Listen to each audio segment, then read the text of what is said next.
నాకు చిన్న సలహా సందేహం. మన హిందూ ధర్మంలో పురాణాల్లో వాటిలోని గీతలు అనేక రకాలు ఉన్నాయి. భగవద్గీత కానీ, ఋషిగీత కానీ, అజయగీత కానీ, ఇవన్నీ గీతలు అనేక రకాల గీతలు ఉన్నాయి. అన్ని గీతల్లోకి కూడా మన భగవద్గీత ఎందుకు ప్రశస్తమైంది, దాన్ని మన హిందువులకి ప్రామాణిక గ్రంథం కింద ఎందుకు పరిగణింపబడుతుంది?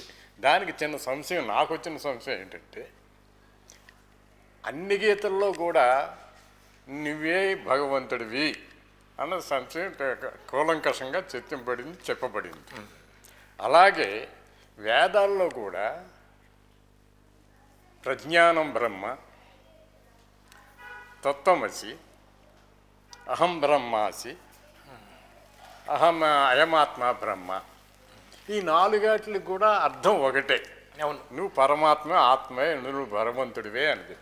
అలాగే వేదాలన్నిటిలో కూడా పరమాత్మనే అన్నీ చెప్పినట్లుగానే గీతలన్నిటిలో కూడా నీవు పరమాత్మవి, నువ్వే భగవంతుడివి అని తెలుసుకోమని చెప్పినప్పుడు కూడా మిగతా గీతలందరినీ విడిచిపెట్టి ఒక్క భగవద్గీతని ఎందుకు హైలైట్ అయ్యింది అంటే శ్రీకృష్ణ పరమాత్ముడు చెప్పాడన్న భావన, లేకపోతే అది నిజంగా భారతం జరిగిందనే ఇతిహాసం కింద కాకుండా జరిగిందని చెప్పి దానివల్ల వచ్చిన దానివల్ల మిగతా గీతలన్నీ కూడా జరగలేదని అనుకున్నామా? రామాయణంలో గీత ఉన్నది, వశిష్ఠుల వారు చెప్పిన గీతలు, అన్ని గీతల్లో కూడా ఒకే సారాంశం కూడా ఒకటే.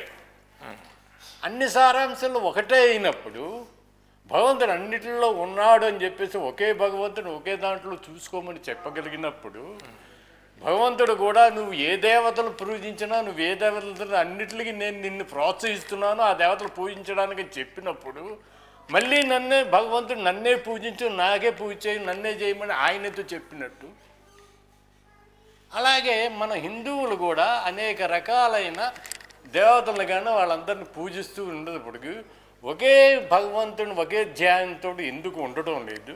భగవద్గీతనే ప్రామాణికం చేసుకుని ఆ భగవద్గీత శ్రీకృష్ణ పరమాత్మని ఎందుకు పూజించడం, మిగతా అందరిని ఎందుకు చేస్తున్నారు అనే దానికి భగవంతుడే సాక్షిగా చెప్పింది అంటే అన్నిటిలో చూడు అని చెప్పినప్పుడు కూడా మళ్ళీ నన్నే పూజించని ఎందుకన్నారు అనే నా డౌట్. కాస్త మీరు క్లారిఫై చేయగలరని ఆశిస్తున్నాను. ఉదాహరణకు ఒక అష్టావక్ర గీత జనకుడి టైంలో చెప్పబడిందని నాకు మనకందరికి సూచాయిగా తెలిసింది. జనకుడి టైం అంటే ఎప్పుడో జరిగిపోయింది అది. సో కొన్ని లక్షల సంవత్సరాల క్రితము. ఈ భగవద్గీత కొన్ని వేల సంవత్సరాల క్రితమే వచ్చింది.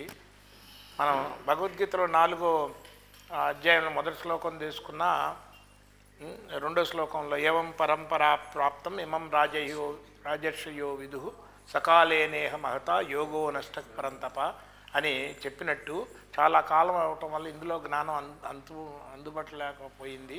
కాబట్టి మళ్ళా నీకు నేను చెబుతున్నాను అనే మాట ఎట్లయితే చెప్పారో అట్లానే తత్మా గీతలు కూడా అది కాలానికి ఇదయ్యేసరికి పలచబడిపోయి చెప్పేవాళ్ళు అందించేవాళ్ళు లేక ఇది అని ఉండొచ్చు.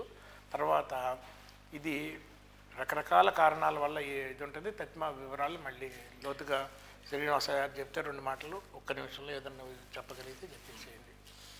అయితే ఈ ప్రపంచంలో ఎన్నో గీతలు ఉన్నప్పటికీ పర్వాలేదు వాయిస్ ఈ ప్రపంచంలో ఎన్నో గీతలు ఉన్నప్పటికీ కూడా భగవద్గీతకు ఇంత ప్రాశస్త్యాన్ని ఎందుకు పెట్టినారంటే భగవద్గీతలో ఒక రహస్య విద్య ఇది. ఒక గురువు ఒక శిష్యుడికి ఉపదేశం చేసి అడిగిన తర్వాతనే ఈ గీతని చెప్పడానికి అవకాశం ఉన్నది. ఎవరికంటే వాళ్ళకు చెప్తే గీత అర్థం కాదు. ఎవరైతే శ్రద్ధతో కూడుకొని ఉంటాడో శ్రద్ధావాన్ లభతే జ్ఞానం తత్పర సంయతేంద్రియ జ్ఞానం లబ్ధ్వా పరాం శాంతి అచిరేనాతి గచ్చతి. ఏమి లేదు, కృష్ణుడిని అర్జునుడు అడిగాడు కాబట్టే ఆయన ఈ గీతనంతా చెప్పాడు, అడగకుండా చెప్పలేదన్నమాట.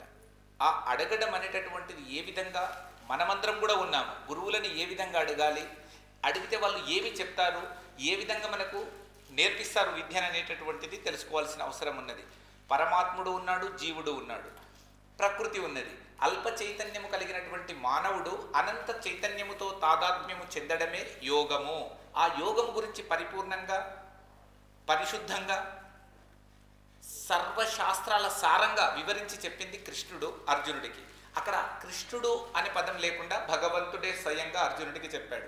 అనంతమైన చైతన్యము అల్ప చైతన్యముతో చెప్పినటువంటి భాషణమే మన భగవద్గీత. కాబట్టి భగవద్గీత ఈ విశ్వంలోనే మహోన్నతమైనటువంటి శిఖరాగ్రాన్ని అందుకున్నటువంటి గ్రంథము, ఏకైక గ్రంథము, ఈ విశ్వానికి ఆదర్శమైన గ్రంథం ఒక్క భగవద్గీత మాత్రమే ఉన్నదని నా అభిప్రాయము. ఇక్కడ ముఖ్యంగా ఒక పాయింట్ ఏంటంటే అక్కడ అష్టావక్రాన్ని ఆయన చెప్పింది, ఇక్కడేమో ప్రత్యక్షంగా భగవంతుడే చెప్పాడని చెప్పబడుతున్న గ్రంథం కాబట్టి దీనికి ఇంత విశేషం వచ్చే అవకాశం ఉందన్నమాట. అయితే ఈ విషయాన్ని ప్రతి ఒక్క మానవుడు కూడా తప్పకుండా తెలుసుకోవాలి. ఈ అనంత చైతన్యంతో అల్ప చైతన్యమైన మనం ఎలా తాదాత్మ్యం చెందాలనో ఈ విషయాన్నే విస్మరించి తిరుగుతున్నారు. విస్మరణనే మనకు బంధము, స్మరణనే మనకు మోక్షము. ఎలా స్మరణ చేయాలో ఆ గురువుల్ని మనము తద్విద్ధి ప్రణిపాతేన పరిప్రశ్నేన సేవయ ఉపదేక్షంతి తే జ్ఞానం జ్ఞానినస్తత్వదర్శినః. ఆ దార్శనికులు మాత్రమే మనకు చెప్పగలరు. భగవంతుడు సముడు, గురువుగారు చెప్పినట్టు భగవంతుడు ఏమి చేయడు, చూస్తూ ఉంటాడు.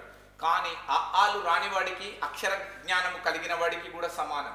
అందుకోసమే భగవద్గీతలో ఆ అని రాయడానికి రాకుండా ABCDలు అని రానివానికి కూడా మోక్షం సమానం. బాగా గుర్తుపెట్టుకోవాలి. ఎక్కడ కూడా తడబడిన అవసరం లేదు. భగవద్గీతలో పరిపూర్ణమైనటువంటి పక్షపాత రహితమైనటువంటి జ్ఞానము మనకు భగవంతుడు అందించాడు.